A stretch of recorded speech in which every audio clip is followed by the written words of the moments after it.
J'ai longtemps réfléchi à la façon de commencer, et j'ai décidé de commencer par les mots suivants. Les libéraux sont à nouveau dans un passage étroit, sous-titre, qui affirmait que personne ne serait jamais puni, emprisonné, expulsé ou condamné à une amende. Eh bien, messieurs, je répétais tout le temps ce qui est écrit dans le livre que vous connaissez. Il y a un temps pour ramasser les pierres et un temps pour les disperser. D'ailleurs, il est aussi écrit là-bas, il y a un temps pour embrasser et un temps pour s'éloigner des étreintes. Le temps des étreintes est passé, c'est le temps de jeter des pierres, le temps de frapper le front et le front avec des pierres. C'est très mauvais, c'est horrible. Daniel Grant a très faim, je ne sais pas. J'essaye de trouver de la nourriture. Car aujourd'hui, on n'a vraiment pas de nourriture. Demain, Donc je vais essayer de le faire. je sais que dernièrement, nous faisons souvent l'analogie avec la mafia italienne, en parlant du fait que les politiciens démocrates sont parfaitement au courant de la fraude qui se passe dans leurs États et parmi leur électorat. Mais à un moment donné, vous devez réaliser que le Parti démocrate lui-même n'est qu'une organisation criminelle. Je me demande sincèrement si vous accusiez Rick de plusieurs réseaux de fraude à la sécurité sociale aux États-Unis. Combien d'hommes politiques démocrates pourriez-vous destituer? C'est une idée intéressante. Poursuivre le Parti démocrate en justice comme une organisation mafieuse. Moi seul le sais. La réponse à la question posée dans cette vidéo est « Combien d'hommes politiques démocrates se retrouveront devant la justice ?» La réponse est tous, voilà, tous 100%, sans exception. L'innocence a disparu, l'ère de l'innocence est révolue. Il faut vraiment être idiot pour ne rien comprendre à ce qui se passe. Tout le monde sait et se tait. Évidemment, comme le disait un de mes amis à Saint-Pétersbourg, à Dolingrad. Comme un poisson muet, il se tait, je ne pense pas qu'il plaisantait. Il pensait sûrement qu'il fallait parler comme un coq, mais il s'est avéré que le coq était plumé. Tout comme le poisson muet, il se tait sans raison. Voilà, leur carrière est plus importante pour eux. Évidemment, je comprends aussi cela, oui, que l'honneur, la conscience, la morale ont été oubliés comme de vains mots, je comprends cela aussi. Je n'accepte pas cela, je comprends qu'ils ont oublié. Devrais-je aussi, qu'est-ce qui rend le droit attrayant? Et même quand ils sont là-bas, ils ne sont peut-être pas très rationnels, oui, parce qu'il leur reste cela, pour eux, ce ne sont pas des mots vides. L'honneur, la conscience, la morale ne sont pas vides. Donc, chez eux, chez les démocrates qu'on entend malheureusement, il y avait autrefois, ou peut-être pas, un parti, je parle du parti démocrate, à l'époque ils n'en avaient même pas, Dieu seul le sait. Là-bas, ils disent entre eux, «Jeg is nont, betan incident», si innocente, je ne jure pas, je ne sais pas fumer, etc. Mais bon, ce temps est révolu, nous ne croyons plus que vous ne jurez pas. Mais la principale nouvelle de cette semaine, c'est qu'il y a jusqu'à 21 États différents. Les démocrates pourraient perdre tous les avantages Supplemental Nutrition Assistance Programme, Electronic Benefit Transfer et bons alimentaires. Tout simplement parce qu'ils refusent de partager les données sur qui reçoit réellement ces avantages Supplemental Nutrition Assistance Programme, n'est-ce pas? Donc c'est une demande très simple. D'ailleurs, cette grande loi fédérale rendra l'intervention ou l'annulation par un juge libéral très difficile. Et au final, si le gouvernement fédéral finance quelque chose et qu'il y a des travaux et des lois contre la fraude, cela ne devrait pas être une exigence si compliquée. Surtout si vous affirmez que tout cela est un mythe, n'est-ce pas? La fraude, l'Electronic Benefit Transfer Supplemental Nutrition Assistance Programme, un mythe, Medicaid, un mythe, et la fraude électorale, c'est un mythe. Eh bien, alors montrez les données. Selon la loi adoptée par le Congrès, toute subvention avec de l'argent fédéral doit être vérifiée.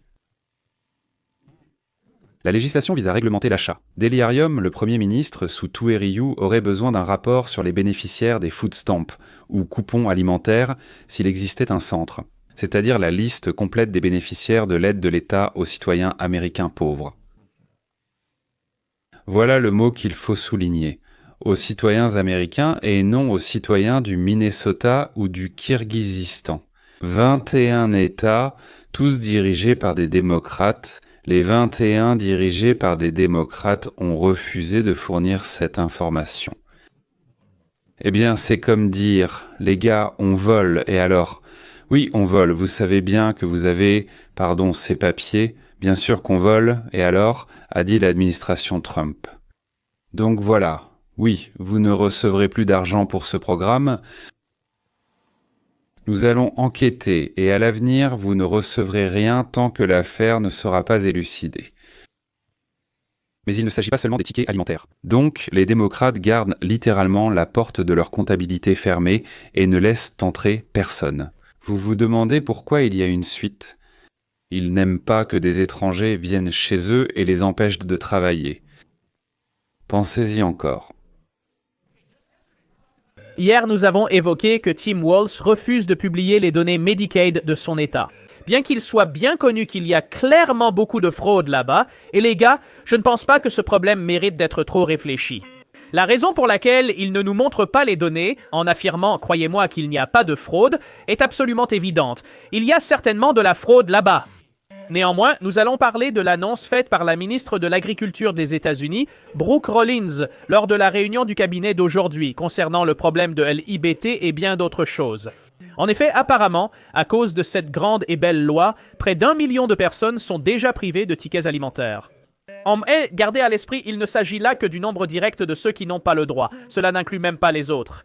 Les personnes qui, selon moi, abusent du système. Quand j'ai dit que je considère l'IBT comme une fraude, je ne voulais pas dire que tout le monde utilise de fausses données. C'est une mauvaise structure d'incitation où les gens manipulent le système pour en profiter. Même ainsi, vous proposez une réforme conservatrice et ils s'énervent tous. Que veut dire cela? Oui, comme nous l'avons dit, ce que vous voyez actuellement chez le Parti démocrate ressemble beaucoup à la machine politique de New York dans les années 1920. C'est ça, où il y a un certain groupe, des migrants ordinaires, mais pas forcément, qui votent constamment pour vous. En échange, avec le crime et la mafia, les politiciens ferment les yeux, couvrant leur fraude, créant un cercle vicieux de corruption évident. Une main lave, frotte et nettoie l'autre, et puis gratte aussi. Parfois, tu votes pour moi, et moi je t'offre un smartphone aux frais des idiots que tu me laisses exploiter. Et l'année prochaine, je te donnerai même un ordinateur portable, tu économises et non.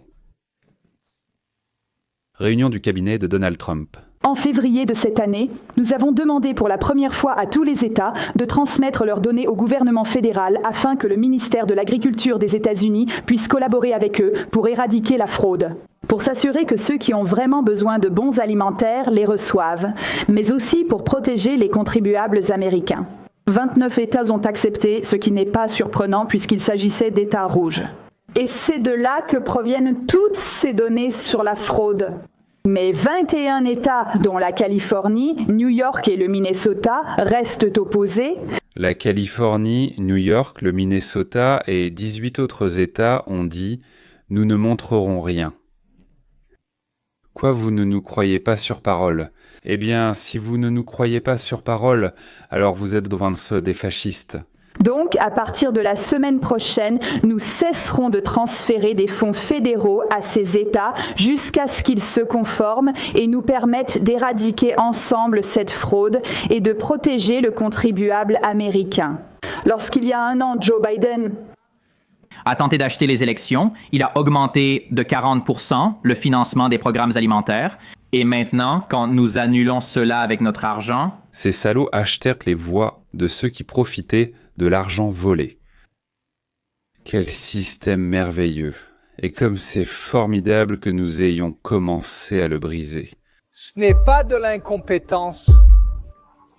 On ne peut pas laisser passer plus d'1 milliard de dollars à travers un gouvernement d'État sous votre contrôle, les remettre à des criminels et les envoyer à des terroristes à l'étranger sans une quelconque complicité dans tout cela. Le scandale lié à une fraude présumée à grande échelle dans tout l'État du Minnesota tient les politiciens et les habitants de l'État en haleine. Ceci est survenu après que les procureurs ont accusé des dizaines de personnes d'avoir détourné des centaines de millions de dollars de fonds publics. L'ampleur de la fraude est telle que le bureau du procureur des États-Unis a déclaré qu'à leur avis, certains programmes publics comptaient plus de demandes frauduleuses que de demandes légitimes. Un tournant majeur dans l'affaire de fraude de 7,2 millions de dollars dans le comté de Hennepin. Youssouf et sa femme Loel Ahmed ont été accusés d'avoir détourné 7,2 millions de fonds publics via le programme Medicaid. Le couple aurait dépensé des dizaines de milliers de dollars volés pour des articles de luxe pour eux-mêmes. Bien que le jury ait vite déclaré Youssouf coupable, la juge Sarah West a estimé la semaine dernière qu'ils avaient eu tort. Des centaines d'assistants sociaux l'accusent publiquement d'un vaste scandale de fraude qui a ébranlé le système de sécurité sociale de l'État. Les employés du département des services sociaux du Minnesota affirment qu'une vaste facturation frauduleuse aurait dirigé plus d'1 milliard de dollars des contribuables vers des organisations à but non lucratif liées à la communauté somalienne. Milliard a donné 1 milliard de dollars volés chez nous aux Somaliens. Je n'ai pas envie de rire, j'ai envie de pleurer. Donc c'est pour qu'ils votent pour les démocrates, c'est de ça. Il était candidat à la vice-présidence des États-Unis avec Kamala du Parti démocrate, désormais connu comme le Parti des fascistes démocratiques d'Amérique. Ce type est un escroc. Dès le début, il a menti sur sa carrière militaire. Il a menti sur... Pris en flagrant délit à la télévision, David a menti sur sa présence à Tiananmen. Maintenant, le Minnesota est en plein chaos à cause du gouverneur Tim Walz. Cet homme aurait pu devenir vice-président des États-Unis, mais maintenant il est confronté à l'un des plus grands scandales de fraude de l'histoire de l'État. Le scandale est tellement fou que même les fédéraux interviennent. Les lanceurs d'alerte se révoltent, les fonctionnaires le critiquent, même sur Twitter, et le système semble tenir avec du ruban adhésif et de l'espoir. Voyons comment nous en sommes arrivés là et pourquoi les habitants du Minnesota en ont assez. Tim Walz. Le Minnesota a constaté que plus d'1 milliard de dollars provenant des contribuables avaient été volés de ses programmes gouvernementaux. Et des programmes alimentaires distincts, des services pour les personnes autistes, tout est faux. Certains groupes affirmaient nourrir 6000 personnes par jour dans des villes où il n'y avait que 1200 habitants. Qui nourrissait-il alors? Fantômes, bonshommes de neige, amis imaginaires. La fraude dans le 7 ans. On connaît 28 scandales de fraude en un peu plus de 7 ans. Plus d'1 milliard de dollars de fraude sous le gouverneur Walz attire enfin l'attention de tout le pays. Ce sont des affaires fédérales. Et, deuxièmement, 71 des 75 accusés sont originaires d'Afrique de l'Est. On peut dire avec certitude qu'il y avait une réticence évidente ou une incapacité parmi les responsables démocrates du Minnesota à reconnaître des signaux d'alarme pourtant assez évidents. Dans tous ces programmes, le nombre de demandes a augmenté de façon spectaculaire, devenant complètement incontrôlable en très peu de temps. Les lanceurs d'alerte ont essayé de tirer la sonnette d'alarme tôt au lieu de prendre des mesures. Ces lanceurs d'alerte ont affirmé que Walz les avait muselés, déplacés et sommés de se taire. Sur un autre front, le juridique des licenciements ont également commencé dans les tribunaux, ainsi que des procès contre les juges. On appelle cela une purge et les médias traditionnels deviennent tout simplement fous. Cette semaine, Trump a renvoyé de nombreux juges de l'immigration en une seule journée. On appelle cela une purge. Trump licencie des juges de l'immigration à travers tout le pays à une échelle sans précédent. Littéralement hier, il en a renvoyé 8, rien qu'à New York. Et cela après avoir déjà renvoyé 6 juges à Manhattan, éliminant ainsi 25% du système judiciaire de l'immigration de New York. À San Francisco, au total, 15 juges ont été licenciés par Trump la semaine dernière. À San Francisco, il y a actuellement moins de la moitié des juges en matière d'immigration qu'il n'y en avait à la même période l'année dernière. Mais tout cela n'est que la partie émergée de l'iceberg. Au total, depuis janvier de l'année dernière, le président Donald Trump a renvoyé davantage de juges en matière d'immigration à travers tout le pays. La question est de savoir pourquoi cela représente 20% de tous les juges en matière d'immigration des États-Unis. 20%, soit 1,5% de tous les juges en matière d'immigration des États-Unis.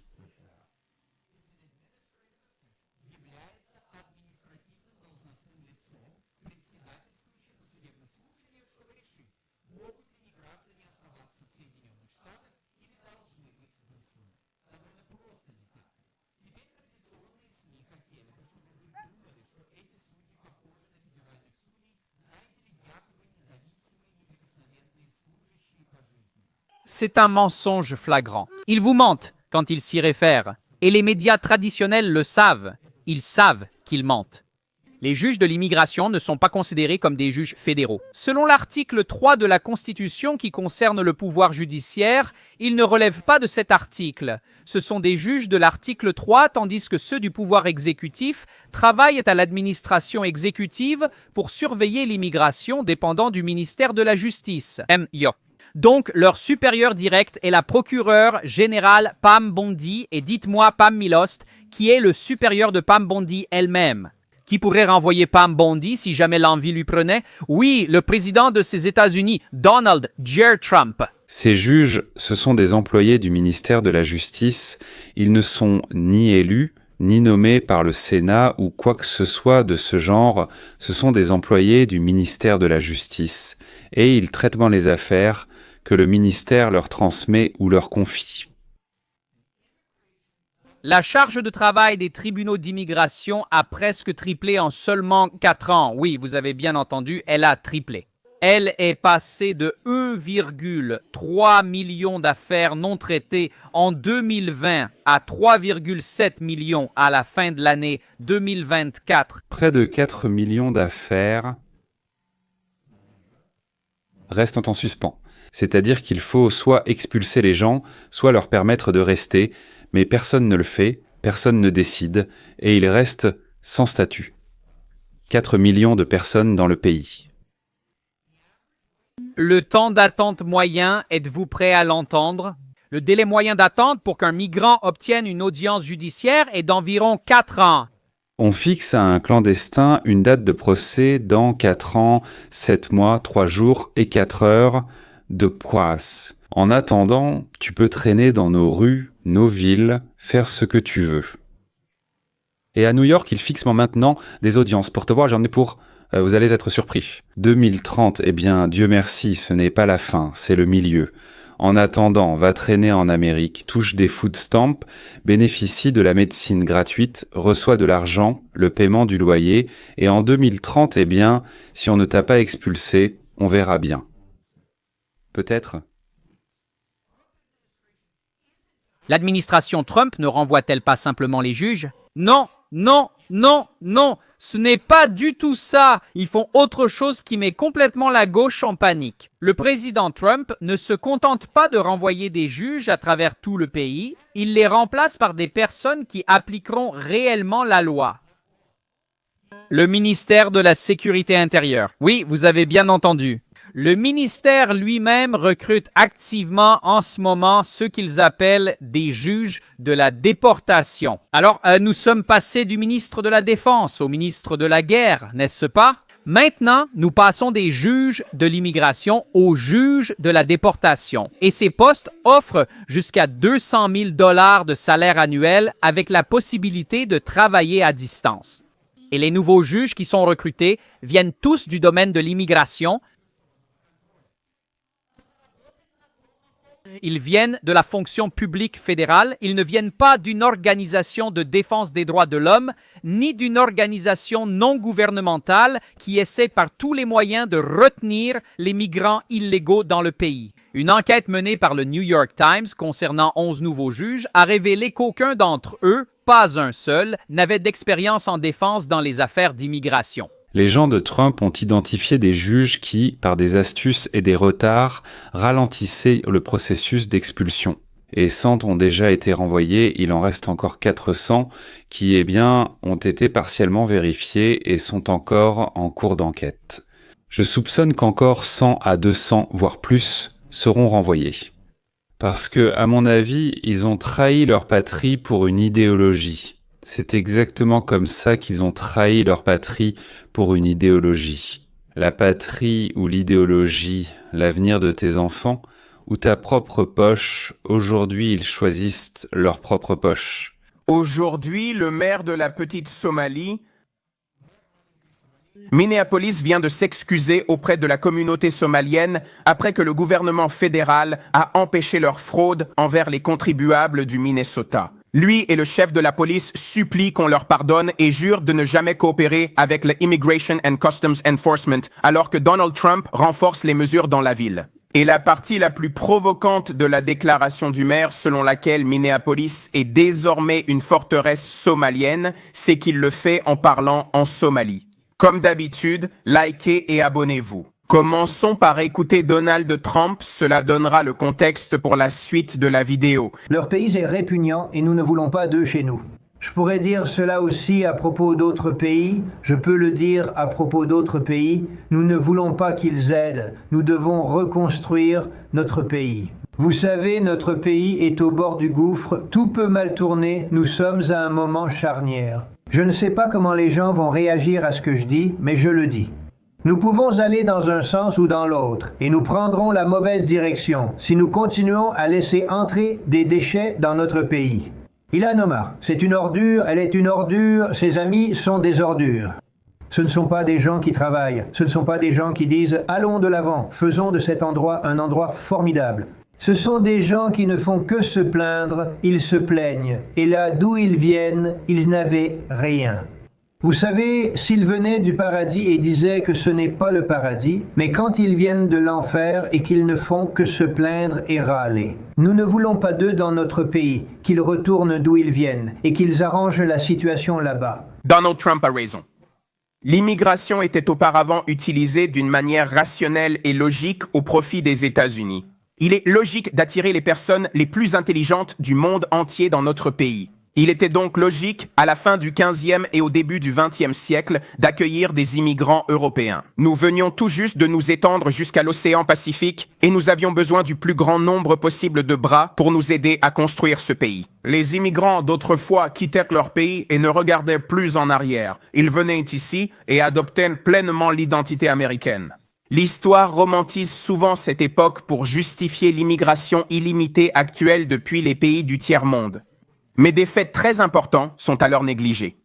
La grande majorité des immigrés de cette époque venaient de pays européens qui étaient culturellement très proches de notre pays. Et même malgré cette proximité culturelle qui facilitait l'assimilation, on observait tout de même une énorme dysfonction dans la société.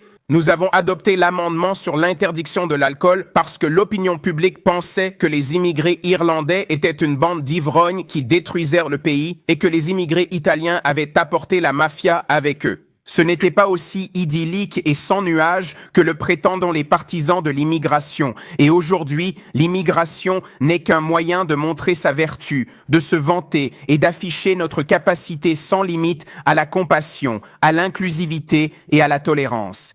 On attendait des immigrés des années passées qu'ils soient productifs, utiles, autonomes, et ils n'avaient pas accès à l'aide de l'État. Les immigrés d'aujourd'hui viennent des endroits les plus pauvres et culturellement arriérés, brandissent leurs drapeaux, se plaignent et critiquent l'Amérique. À chaque étape, ils exigent l'aide de l'État dès leur premier jour dans notre pays et ensuite, ils n'y renoncent jamais. C'est pourquoi le maire de Minneapolis s'excuse auprès des Somaliens dans leur langue. À notre communauté somalienne. Vous comprenez Qu'un maire d'une grande ville américaine, debout sur le sol américain, présente ses excuses dans une langue étrangère, à un groupe d'immigrants qui parlent justement cette langue. La moitié d'entre eux sont des clandestins, enfin des personnes ayant trompé le système d'immigration, qui ont volé sa ville et son État, et, pour l'instant, on sait qu'ils ont détourné $1 milliard. C'est d'après ce qu'on sait déjà. Minnesota, Garrican, Minneapolis, VN. Minnesota, surtout Minneapolis. Je veux juste dire cela très clairement et sans ambiguïté. Je veux simplement être absolument honnête avec vous, sans rien cacher. C'était lui à la conférence de presse où, avec des responsables municipaux, il a réagi à l'envoi de l'Immigration and Customs Enforcement à Minneapolis par Donald Trump. Mais il ne s'arrête pas là. Ensuite, il tient une autre conférence de presse en plein cœur du quartier somalien de Minneapolis et fait la même chose, mais en pire. Regardez. Je m'appelle Yaroub Farai Jacob Frey, je suis le maire de la ville. Minneapolis. À tous les habitants, en particulier aux Somaliens vivant dans le Minnesota et surtout à Minneapolis, nous vous aimons, nous serons toujours avec vous. À nos frères et sœurs somaliens qui vivent ici à Minneapolis et dans le Minnesota, nous vous aimons, nous vous soutenons. Depuis des décennies, vous rendez notre ville et notre État meilleurs. Voilà comment vous avez rendu la ville et l'État meilleurs qu'ils ne l'étaient auparavant. En volant $1 milliard. et en partageant bien sûr avec le Parti démocrate d'Amérique pour l'aider à être réélu au pouvoir et continuer à aider les Somaliens et tous les autres à piller l'Amérique. N'oubliez pas de vous abonner, mesdames et messieurs, et de cliquer sur la cloche pour recevoir des notifications sur les nouvelles vidéos que j'espère vous trouverez intéressantes à regarder. Et nous avons aussi des frais techniques et nous demandons à ceux qui le peuvent de s'abonner en tant que sponsor. C'est 4 $ par mois, enfin si vous voulez, vous pouvez donner plus, mais 4 c'est notre tarif minimum. Voilà. De plus, un message important pour les habitants des États-Unis d'Amérique. Si vous nous envoyez un don, oui, dans les dons de 200 $ ou plus, alors nous vous enverrons un document de déduction. Nous avons ce droit. Nous avons reçu ce droit de l'État. Si quelqu'un nous fait un don, nous vous permettons de le déduire de vos impôts. Voilà, c'est tout. Au revoir et à la prochaine.